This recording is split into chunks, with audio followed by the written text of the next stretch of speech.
প্রায় ৯১ লক্ষ ভোটারের ভোটাধিকারকে হরণ করে নেওয়া হয়েছে। আর এমনভাবে এমন সফটওয়্যার দ্বারা এই এসআইআর করা হয়েছে যে সফটওয়্যারকে আগে টেস্ট করা হয়নি, এর অ্যাকুরেসি কতটা সেটাও জানা নেই।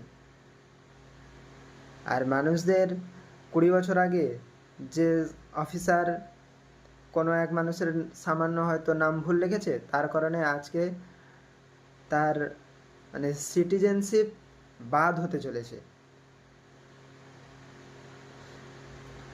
তো রাজ্যের মধ্যে কী ধরনের অরাজকতা, দেশের মধ্যে কী ধরনের অরাজকতা চলছে আপনারা বুঝতেই পারছেন। তো আগামীকাল ওয়েস্ট বেঙ্গলে দ্বিতীয় দফার ভোট ২৯শে এপ্রিল।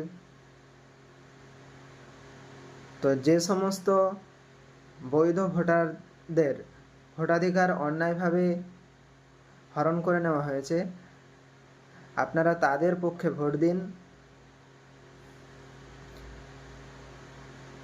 নিজের গণতান্ত্রিক অধিকারকে অ্যাপ্লাই করুন।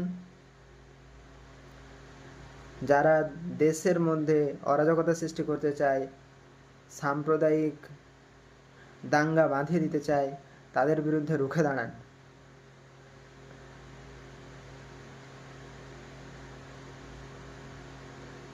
এমন প্ল্যান মাফিকভাবে এই এসআইআর করা হয়েছে যাতে করে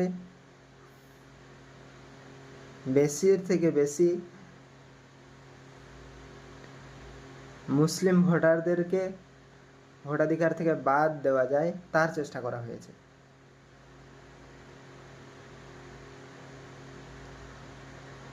অর্থাৎ এক রাজনৈতিক দল চেষ্টা চালিয়ে যাচ্ছে যে কোনোভাবে হোক, অন্যায়ভাবে হলেও ওয়েস্ট বেঙ্গলকে নিজেদের আয়ত্তে কবজায় নিয়ে আসার। অবশ্যই এই সমস্ত ধরনের দুর্নীতিকে রুখে দিতে হবে।